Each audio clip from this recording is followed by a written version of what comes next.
The Minister's Black Veil by Nathaniel Hawthorne. The sexton stood in the porch of Milford Meeting House, pulling busily at the bell rope. The old people of the village came stooping along the street.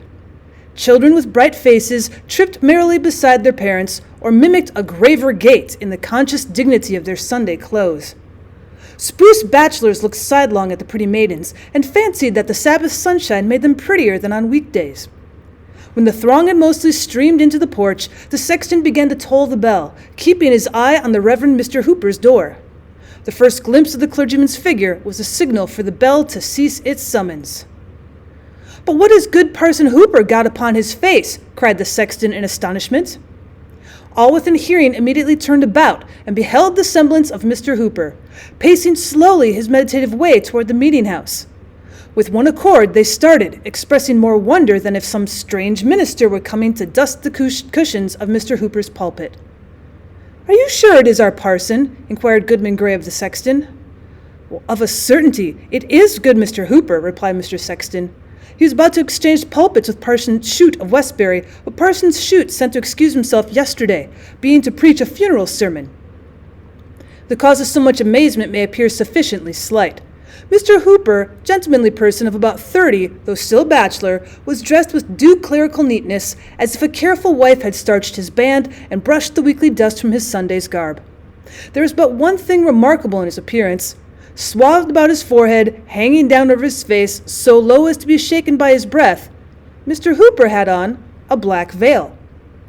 On a nearer view it seemed to consist of 2 folds of crape, which entirely concealed his features except the mouth and chin, but probably did not intercept his sight, further than to give a darkened aspect to all living and inanimate things. With this gloomy shade before him, good Mr. Hooper walked onward at a slow and quiet pace, stooping somewhat and looking on the ground, as is customary with abstracted man, yet nodding kindly to those of his parishioners who still waited on the meeting-house steps. But so wonder-struck were they that his greeting hardly met with a return. "I can't really feel as if good Mr. Hooper's face was behind that piece of crape," said the sexton.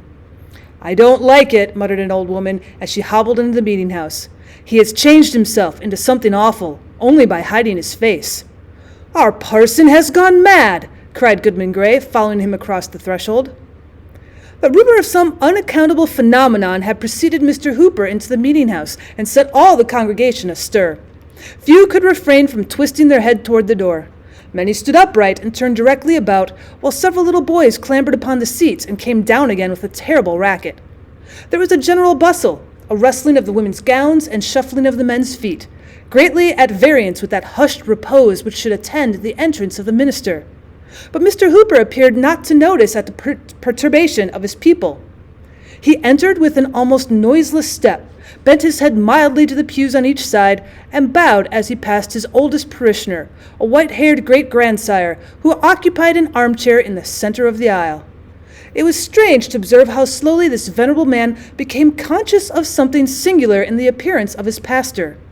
He seemed not fully to partake of the prevailing wonder, till Mr. Hooper had ascended the stairs and showed himself in the pulpit, face to face with his congregation, except for the black veil. The mysterious emblem was never once withdrawn. It shook with his measured breath as he gave out the psalm. It threw obscurity between him and the holy page as he read the scriptures. And while he prayed, the veil lay heavily upon his uplifted countenance. Did he seek to hide it from the dread being whom he was addressing? Such was the effect of this simple piece of crape that more than one woman of delicate nerves was forced to leave the meeting-house. Yet perhaps the pale-faced congregation was almost as fearful a sight to the minister as his black veil to them. Mr. Hooper had the reputation of a good preacher, but not an energetic one. He strove to win his people heavenward by mild, persuasive influences rather than to drive them thither by the thunders of the word. The sermon which he now delivered was marked by the same characteristics of style and manner as the general series of his pulpit oratory. But there was something, either in the sentiment of the discourse itself or in the imagination of the auditors, which made it greatly the most powerful effort that they'd ever heard from their pastor's lips. It was tinged, rather more darkly than usual, with the gentle gloom of Mr. Hooper's temperament. The subject had a reference to secret sit and those sad mysteries which we hide from our nearest and dearest and would fain conceal from our own consciousness, even forgetting that the omniscient can detect them. A subtle power was breathed into his words. Each member of the congregation, the most innocent girl and the man of hardened breast, felt as if the preacher had crept upon them behind his awful veil and discovered their hoarded iniquity of deed or thought. Many spread their clasped hands on their bosoms. There was nothing terrible in what Mr. Hooper said, at least no violence. And yet, with every tremor of his melancholy voice, the hearers quaked. An unsought pathos came hand in hand with awe. So sensible were the audience of some unwanted attribute in their minister that they longed for a breath of wind to blow aside the veil, almost believing that a stranger's visage would be soon discovered, though the form, gesture, and voice were those of Mr. Hooper. At the close of the services, the people hurried out with indecorous confusion, eager to communicate their pent-up amazement and conscious of lighter spirits the moment they lost sight of the black veil. Some gathered in little circles, huddled closely together, with their mouths all whispering in the center. Some went homeward alone, wrapped in silent meditation. Some talked loudly and profaned the Sabbath day with ostentatious laughter. A few shook their sagacious heads, intimating that they could penetrate the mystery, while one or two affirmed that there was no mystery at all, but only that Mr. Hooper's eyes were so weakened by the midnight lamp as to require a shade. After a brief interval, forth came good Mr. Hooper also in the rear of his flock. Turning his veiled face from one group to another, he paid due reverence to the hoary heads, saluted the middle-aged with kind dignity as their friend and spiritual guide, greeted the young with mingled authority and love, and laid his hands on the little children's heads to bless them. Such was always his custom on the Sabbath day. Strange and bewildered looks repaid him for his courtesy. None, as on former occasions, aspired to the honor of walking by their pastor's side. Old Squire Saunders, doubtless by an accidental lapse of memory, neglected to invite Mr. Hooper to his table, where the good clergyman had been wont to bless the food almost every Sunday since his settlement. He returned, therefore, to the parsonage, and at the moment of closing the door was observed to look back upon the people, all of whom had their eyes fixed upon the minister. A sad smile gleamed faintly from beneath the black veil, and flickered about his mouth, glimmering as he disappeared. "How strange," said a lady, "that a simple black veil, such as any woman might wear on her bonnet, should become such a terrible thing on Mr. Hooper's face." "Something must surely be amiss with Hooper's intellects," observed her husband, the physician of the village. "But the strangest part of the affair is the effect of this vagary even on a sober-minded man like myself. The black veil, though it covers only our pastor's face, throws its influence over his whole person and makes him ghost-like from head to foot. Do you not feel it so?" "Truly do I," replied the lady, "and I would not be alone with him for the world. I wonder he's not afraid to be alone with himself." "Men sometimes are so," said her husband. The afternoon service was attended with similar circumstances. At its conclusion, the bell tolled for the funeral of a young lady.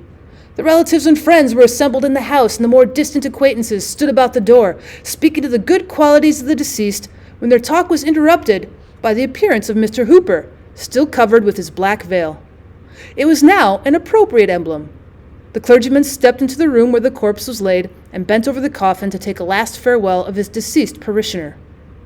As he stooped, the veil hung straight down from his forehead, so that if her eyelids had not been closed forever, the dead maiden might have seen his face. Could Mr. Hooper be fearful of her glance that he so hastily caught back the black veil? A person who watched the interview between the dead and the living scrupled not to affirm that at the instant when the clergyman's features were disclosed, the corpse had slightly shuddered, rustling the shroud and muslin cap, although the countenance retained the composure of death. A superstitious old woman was the only witness of this prodigy. From the coffin, Mr. Hooper passed into the chamber of the mourners, and thence to the head of the staircase, to make the funeral prayer. It was a tender and heart-dissolving prayer, full of sorrow, yet so imbued with celestial hopes that the music of a heavenly harp, swept by the fingers of the dead, seemed faintly to be heard among the saddest accents of the minister. The people trembled, though they but darkly understood him when he prayed that they and himself had all a mortal race. They might be ready, as he trusted this young maiden had been, for the dreadful hour that should snatch the veil from their faces. The bearers went heavily forth, and the mourners followed, saddening all the street with their dead before them, and Mr. Hooper in his black veil behind. "Why do you look back?" said one in procession to his partner. "I had a fancy," replied she, "that the minister and the maiden spirit were walking hand in hand." "And so had I, at the same moment," said the other. That night, the handsomest couple in Milford village were to be joined in wedlock. Though reckoned a melancholy man, Mr. Hooper had a placid cheerfulness for such occasions, which such excited a sympathetic smile or livelier merriment would have been thrown away. There was no quality of his disposition which made him more beloved than this. The company at the wedding awaited his arrival with impatience, trusting that the strange awe which had gathered over him throughout the day would now be dispelled. But such was not the result. When Mr. Hooper came, the first thing that their eyes rested on was the horrible black veil, which had added deeper gloom to the funeral and could portend nothing but evil to the wedding. Such was its immediate effect on the guests that clouds seemed to have rolled duskily from beneath the black crape and dimmed the light of the candles. The bridal pair stood up before the minister, but the bride's cold fingers quivered in the tremulous hand of the bridegroom, and her death-like paleness caused a whisper that the maiden who had been buried a few hours before was come from her grave to be married. If ever another wedding were so dismal, it was that famous one where they tolled the wedding knell. After performing the ceremony, Mr. Hooper raised a glass of wine to his lips, wishing happiness to the new married couple in a strain of mild pleasantry that ought to have brightened the features of the guests like a cheerful gleam from the hearth. At that instant, catching a glimpse of his figure in the looking-glass, the black veil involved his own spirit in the horror with which it overwhelmed all others. His frame shuddered, his lips grew white, he spilt the untasted wine upon the carpet, and rushed forth into the darkness. For the earth, too, had on her black veil. The next day, the whole village of Milford talked of little else than of Parson Hooper's black veil. That and the mystery concealed behind it supplied a topic for discussion between acquaintances meeting in the street and good women gossiping at their open windows. It was the first item of news that the tavern keeper told to his guests. The children babbled of it on their way to school. One imitative little imp covered his face with an old black handkerchief, thereby so affrighting his playmates that the panic seized himself, and he well nigh lost his wits by his own waggery. It was remarkable that all the busybodies and impertinent people in the parish, not one ventured to put the plain question to Mr. Hooper, wherefore he did this thing. Hitherto, whenever there appeared the slightest call for such interference, he'd never lacked advisers, nor shown himself averse to be guided by their judgment. If he erred at all, it was by so painful a degree of self-distrust that even the mildest censure would lead him to consider an indifferent action as a crime. Yet, though so well acquainted with this amiable weakness, no individual among his parishioners chose to make the black veil a subject of friendly remonstrance. There was a feeling of dread, neither plainly confessed nor carefully concealed, which caused each to shift the responsibility upon another, till at length it was found expedient to send a deputation of the church in order to deal with Mr. Hooper about the mystery, before it should grow into a scandal. Never did an embassy so ill discharge its duties. The minister received them with friendly courtesy, but remained silent after they were seated, leaving to his visitors the whole burden of introducing their important business. The topic, it might be supposed, was obvious enough. There was the black veil swathed around Mr. Hooper's forehead, and concealing every feature above his placid mouth, on which at times they could perceive the glimmering of a melancholy smile. But that piece of crape, to their imagination, seemed to hang down before his heart, symbol of a fearful secret between him and them. Were the veil but cast aside, they might speak freely of it, but not till then. Thus they sat a considerable time speechless, confused, and shrinking uneasily from Mr. Hooper's eye, which they felt to be fixed upon them with an invisible glance. Finally, the deputies returned abashed to the constituents, pronouncing the matter too weighty to be handled except by a council of the churches, if indeed it might not require a general synod. But there was one person in the village unappalled by the awe with which the black veil had impressed all besides himself. When the deputies returned without explanation, or even venturing to demand one, she, with the calm energy of her character, determined to chase away the strange cloud that appeared to be settling round Mr. Hooper, every moment more darkly than before. As his plighted wife, it should be her privilege to know what the black veil concealed. At the minister's first visit, therefore, she entered upon the subject with a direct simplicity, which made the task easier for both him and her. After he had seated himself, and she fixed her eyes steadfastly upon the veil, but could discern nothing of the dreadful gloom that had so overawed the multitude. It was but a double fold of crape hanging down from his forehead to his mouth, and slightly stirring with his breath. "No," she said aloud and smiling, "there's nothing terrible in this piece of crape, except that it hides a face which I am always glad to look upon. Come, good sir, let the sun shine from behind the cloud. First lay aside your black veil, and then tell me why you put it on." Mr. Hooper's smile glimmered faintly. "There is an hour to come," said he, "when all of us shall cast aside our veils. Take it not amiss, beloved friend, if I wear this piece of crape till then." "Your words are a mystery, too," returned the young lady. "Take away the veil from them, at least." "Elizabeth, I will," said he, "so far as my vow may suffer me.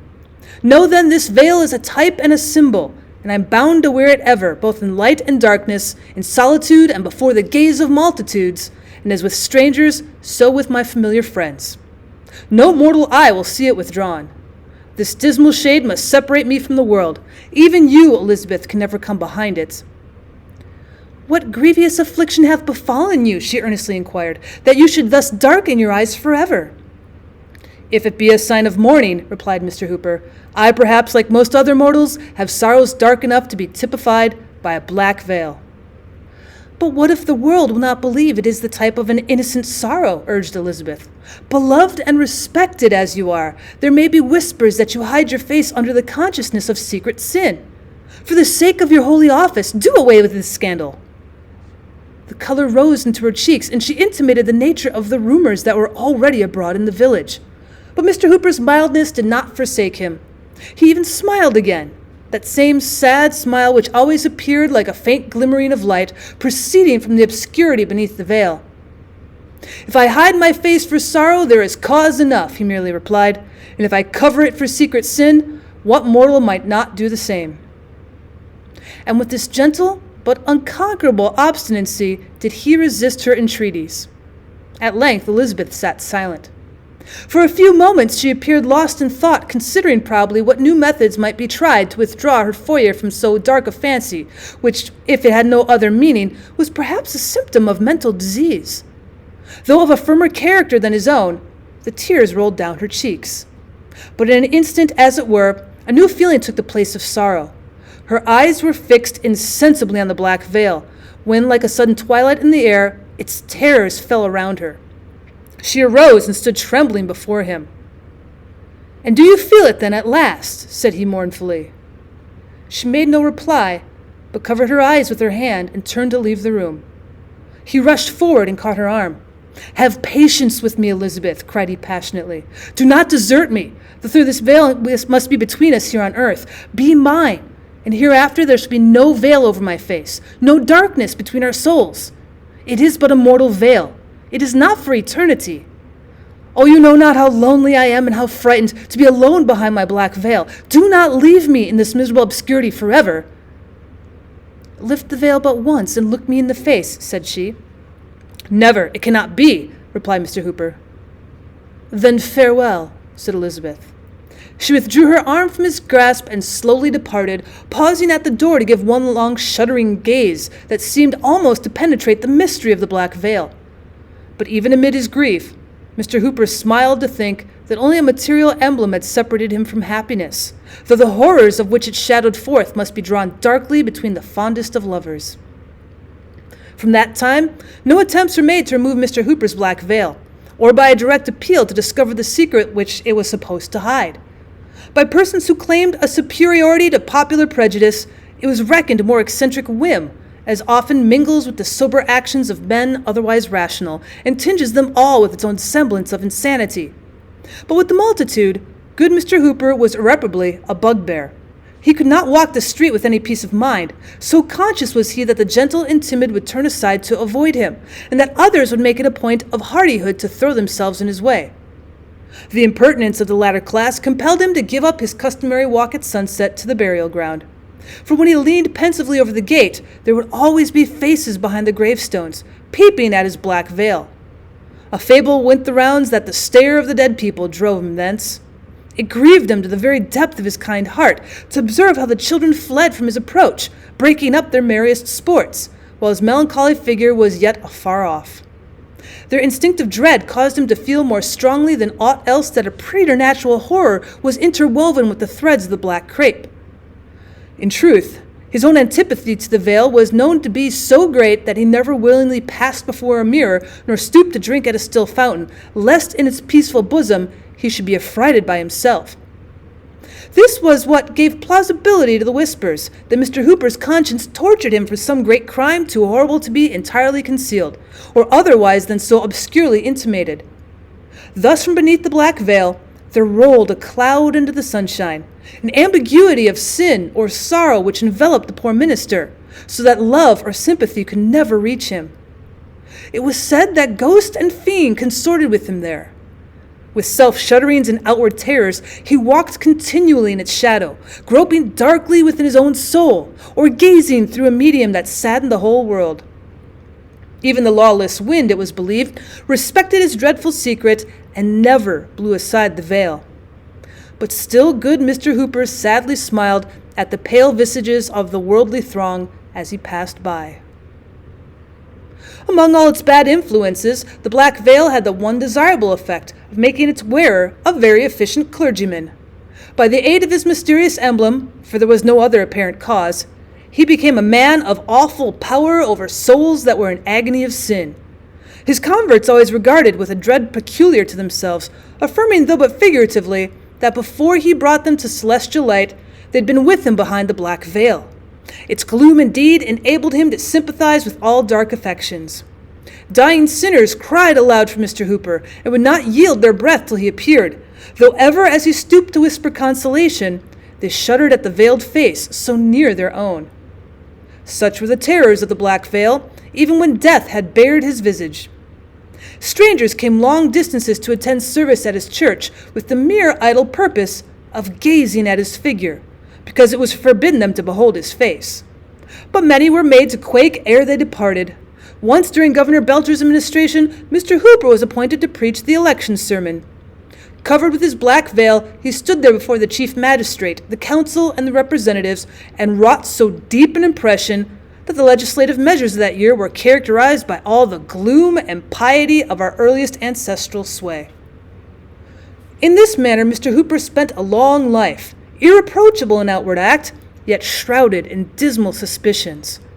Kind and loving, though unloved, and dimly feared, a man apart from men, shunned in their health and joy, but ever summoned to their aid in mortal anguish. As years wore on, shedding their snows above his sable veil, he acquired a name throughout the New England churches, and they called him Father Hooper. Nearly all his parishioners who were of mature age when he was settled had been borne away by many a funeral. He had one congregation in the church, and a more crowded one in the churchyard, and having wrought so late into the evening and done his work so well, it was now good Father Hooper's turn to rest. Several persons were visible by the shaded candlelight in the death chamber of the old clergyman. Natural connections he had none, but there was the decorously grave though unmoved physician seeking only to mitigate the last pangs of the patient whom he could not save. There were the deacons and other eminently pious members of his church. There also was the Reverend Mr. Clark of Westbury, a young and zealous divine who had ridden in haste to pray by the bedside of the expiring minister.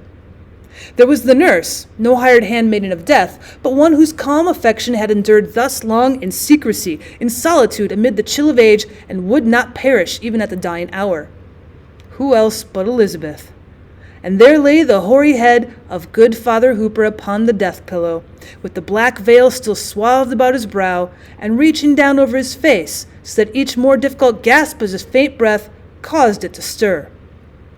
All through life that piece of crape had hung between him and the world. It had separated him from cheerful brotherhood and woman's love, ere it kept him in that saddest of all prisons, his own heart. And still it lay upon his face, as if to deepen the gloom of his darksome chamber and shade him from the sunshine of eternity. For some time previous, his mind had been confused, wavering doubtfully between the past and the present, and hovering forward, as it were, at intervals, into the indistinctness of the world to come. There had been feverish turns which tossed him from side to side and wore away what little strength he had. But in his most convulsive struggles and in the wildest vagaries of his intellect, when no other thought retained its sober influence, he still showed an awful solicitude lest the black veil should slip aside. Even if his bewildered soul could have forgotten, there was a faithful woman at his pillow, who with averted eyes would have covered that aged face which she had last beheld in the comeliness of manhood. At length the death-stricken old man lay quietly in the torpor of mental and bodily exhaustion, with an imperceptible pulse and breath that grew fainter and fainter, except in a long, deep, and irregular inspiration seemed to prelude the flight of his spirit. The minister of Westbury approached the bedside. "Venerable Father Hooper," said he, "the moment of your release is at hand. Are you ready for the lifting of the veil that shuts in time from eternity?" Father Hooper at first replied merely by a feeble motion of his head. Then, apprehensive perhaps that his meaning might be doubtful, he exerted himself to speak. "Yea," said he in faint accents, "my soul hath a patient weariness until that veil be lifted."